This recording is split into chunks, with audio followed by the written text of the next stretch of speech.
we're going to be doing a fish batter, and you could use this fish batter for any type of fish that you like battered and fried.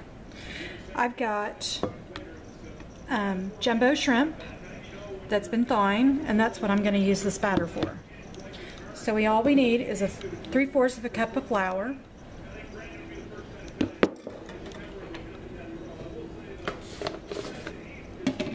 2 tablespoons of cornstarch,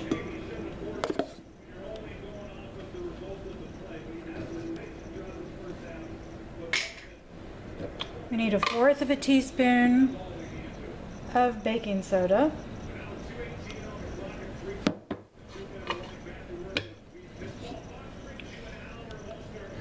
we need 1/4 of a teaspoon of baking powder,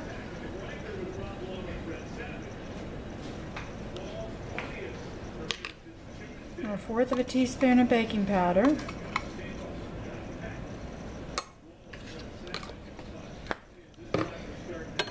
we need 1/4 of a teaspoon of salt,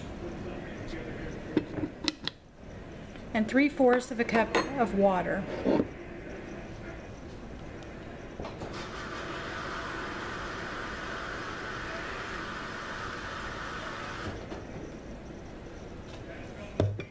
Now, before I add the water, I'm going to add my Cajun seasoning. I'm going to add garlic powder, and I'm going to add some black pepper.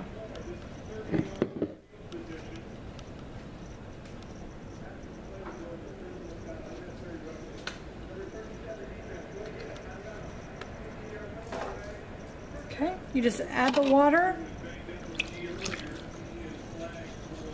It needs to be room temperature water, or maybe just right out of the refrigerator.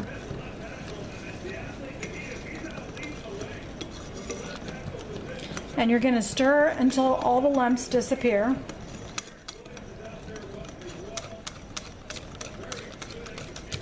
I'm using a whisk, it's just easier.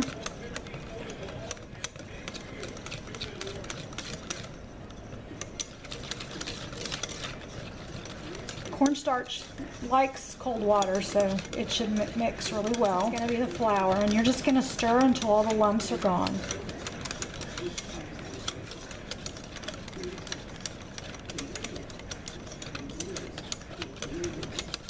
Okay, there's our batter. For any kind of fish or shrimp,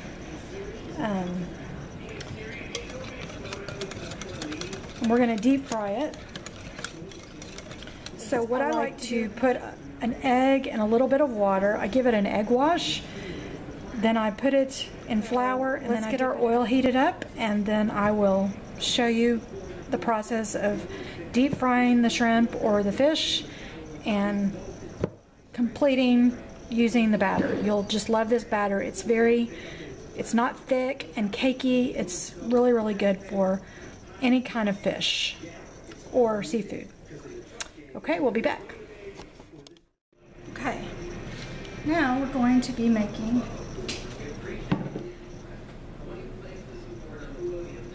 our shrimp. So what I've done is I've dusted the shrimp in flour. I just took a gallon size Ziploc bag, and I dusted all the shrimp with flour, and then I poured took the shrimp and I rinsed them really well. They're deveined and peeled, and the tails have been removed, and dusted them with just regular all-purpose flour, and then I put them in the batter. The batter stays on them way better if you dust them with flour, but you don't have to take that step if you don't want to. So what I'm going to do is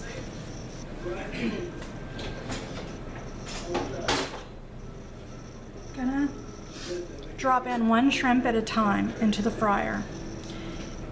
You should never take a spoonful of shrimp and pour it into the fryer with batter, because you're just going to have one big blob of shrimp. So you want each shrimp to have the right amount of batter, and what I'm going to do is just add one at a time. These shrimp are not going to take long to cook. 1 or 2 minutes is perfect, because if you leave them in there too long, they're going to be very tough. And you don't want tough shrimp. So I'm just adding them one at a time. And remember, shrimp have water in their flesh, so you may get some popping from the fat that you're cooking them in because fat and water do not mix.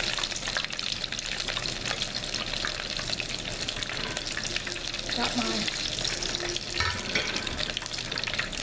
towel and plate here, ready to go. Give this a little shake so they don't stick on the bottom. Sometimes they will anyway.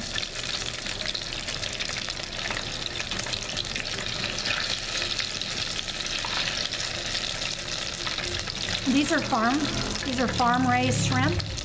They're not Gulf shrimp. They're not from the Gulf. They're just, somebody's raised them on a farm. So they're all organic.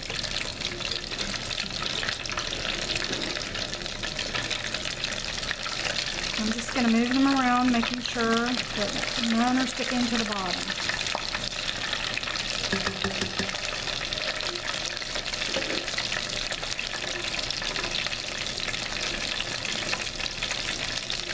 This is not a tempura batter, so it's not going to be real thick and cakey. It's going to be just enough batter to go with just enough shrimp.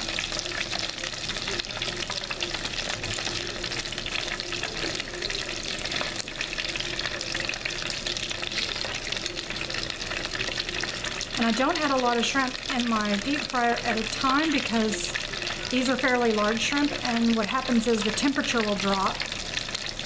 And it takes the shrimp longer to cook and they become tough. We want them to be very fresh and crisp on the inside.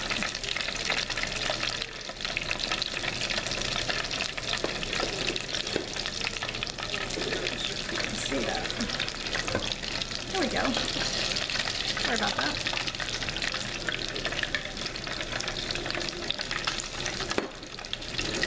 You don't need them really dark and brown. You just need them to be a really pretty golden brown.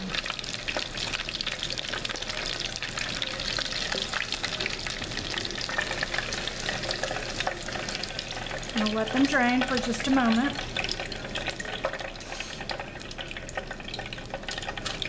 And just so you can see, you can still see the pink flesh through them. So this isn't a thick batter. We're going to do one more batch to show you. And I'm not dropping them in the bottom, I'm just sort of letting them set. And then I'm releasing them into the oil. And I'm using canola oil to fry this. You need to use an oil that can get to 375 at least. Peanut oil tends to give an aftertaste to some seafood, so I don't use peanut oil, but you could use canola or vegetable oil. Even corn oil works real well. Okay. And again, I don't want to overcrowd and make them, stick on the bottom of this basket. So I'm making sure that I'm allowing enough room for them to release from the basket.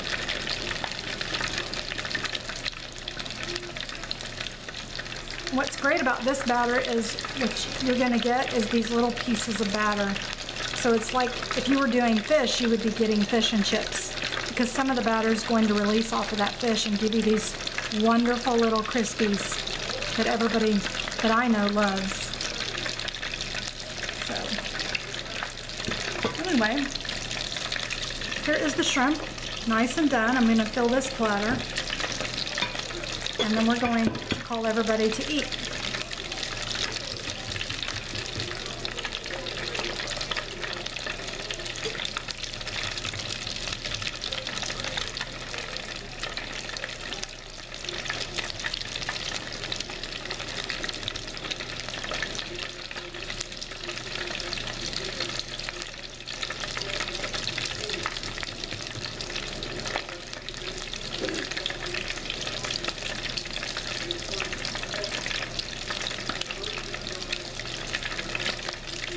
Flipping the shrimp over to make sure it's getting on both sides or getting brown.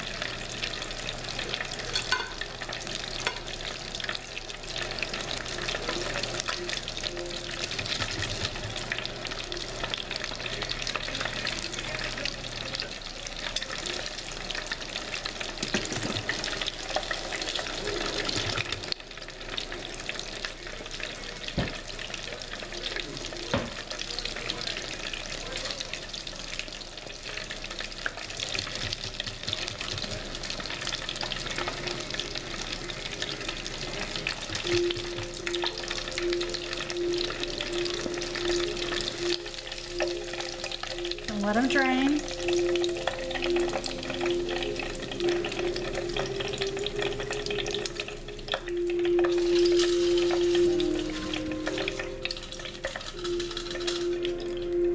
And then we're going to start again.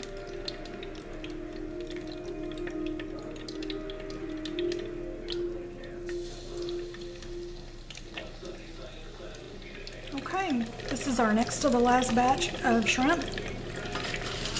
Shrimp has already been picked over. Already started eating, but I hope you enjoyed this recipe and I hope you'll fry up some shrimp for your family. You can find this batter recipe on our blog site at potspansandpioneers.com. Please give us a thumbs up, share our video, and subscribe to our channel for more recipes. Thanks everyone for joining us. Have a blessed day.